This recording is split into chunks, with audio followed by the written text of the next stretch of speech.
नमस्कार। समय संवाद में आपका स्वागत है। मैं हूं सर्वेश कुमार सिंह। ठाकुर ब्राह्मण के विवाद में बिहार ज्वलंत हो गया है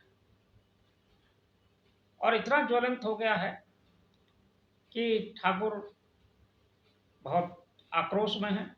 ब्राह्मण भी उन्हें जवाब देने के लिए आगे आ रहे हैं और वहां के जो दो प्रमुख दल हैं वो भी इस मुद्दे पर आक्रामक रुख अपना रहे हैं।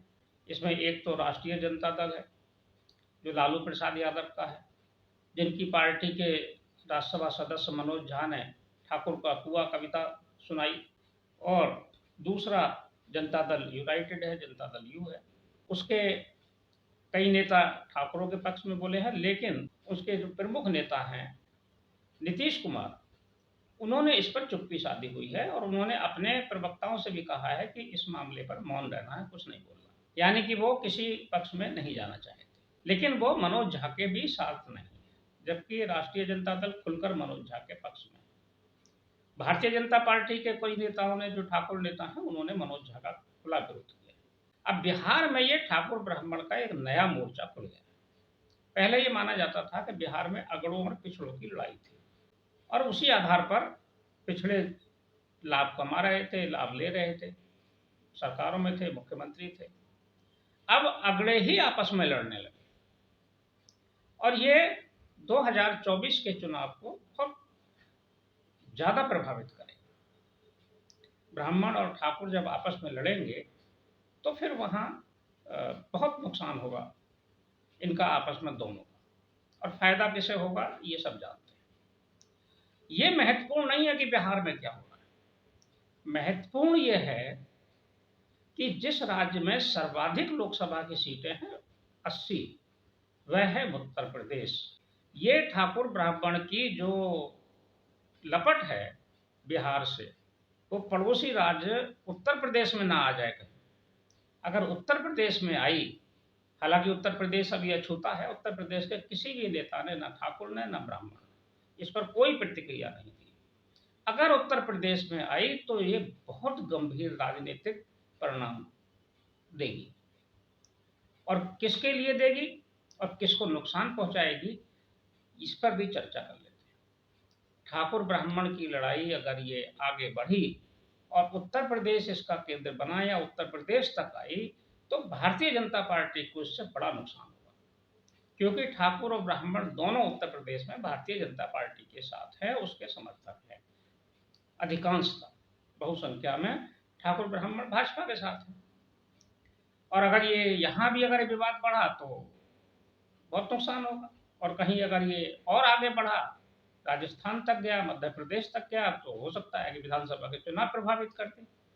यानी कि ये जो शुरू हुई है बहस, या जो कहा जाए कि ये जो विवाद शुरू किया है, अब ऐसा लगने लगा, पहले तो ऐसा लगता था कि 21 तारीख को ही अनायास ही मनोज झा ने बोल दिया होगा। उनका अपना असर रहा होगा, उनकी एक अपनी वक्तव्य की शैली है, वो जिस तरह से अपना भाषण देते हैं उसमें कोशिश करते हैं कि उनकी विद्वता सामने आए और लोगों को लगे भी कि वो बहुत विद्वान है।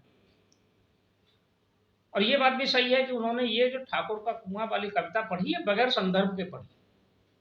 बहस थी नारी बंधन आरक्षण बिल पर, इसमें ठाकुर का कुआं कहां से आ गया, ठाकुर कहां से आ गए, ठाकुर को मारने की बात कहां से आ गई, अपने अंदर के ठाकुर को मारो। अभी तक तो रावण को मारते थे कि हमारे अंदर रावण अगर हो तो उसे मारो, लेकिन ठाकुर मारने की बात आ गई। ये बगैर संदर्भ के उन्होंने कही, इसका कोई संदर्भ नहीं था। लगता था कि ये अनायास है, इसके पीछे ऐसे ही उन्होंने बोल दिया होगा अपनी विद्वता। लेकिन अब जब ये बात राजनीति को प्रभावित करने लगी और अब इसके जो आगे के जो परिणाम नजर आ रहे हैं या साइड इफेक्ट जो नजर आ रहे हैं, उससे लग रहा है कि ये तो बहुत गंभीर मामला है और ये एक देश भर का राष्ट्रीय स्तर का मुद्दा बनेगा और भारतीय जनता पार्टी को नुकसान पहुंचाएगा। इसका मतलब ये जो बोला गया है, ये जानबूझकर बोला गया, ये एक षड्यंत्र के तहत बोला गया।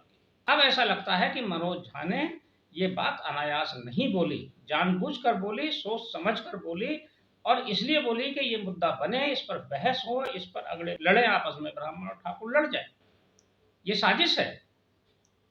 जो मनोज झा ने बोला है, क्योंकि इसका तो सीधा नुकसान भारतीय जनता पार्टी को होगा अगर ये आगे बढ़ा मुद्दा तो। और इसमें लालू यादव की पार्टी या लालू यादव का जो भी रणनीतिकार हो वो सफल होते भी नजर आ रहे हैं, क्योंकि अब आक्रोश बढ़ने लगा है। आनंद मोहन सिंह ने जिस तरह से और चेतन आनंद ने जिस तरह से, नीरज बबलू ने जिस तरह से और कई नेताओं ने बिहार में बोला, उससे अब ब्राह्मणों में भी आक्रोश बढ़ रहा है। ब्राह्मण भी चाहे दबी जवान से ही, लेकिन अब वो ठाकुरों के खिलाफ बोलने लगे हैं। और मीडिया में जितना ब्राह्मण वर्ग है वो सब मनोज झा का पक्ष ले रहा है। किसी ने भी ये नहीं कहा कि मनोज झा ने गलत बोला।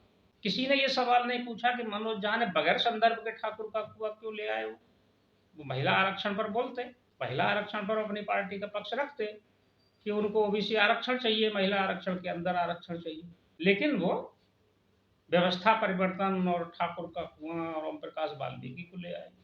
तो ये अनायास नहीं लाए, ये योजनाबद्ध ढंग से लाए गए होंगे। लेकिन ये जितना राजनीति के लिए नुकसानदायक है, उतना ही इस समाज के ताने बाने के लिए भी नुकसानदायक है। समाज में विघटन हो जाएगा, सामाजिक सद्भाव बिगड़ जाएगा, सामाजिक समरसता प्रभावित हो जाएगी।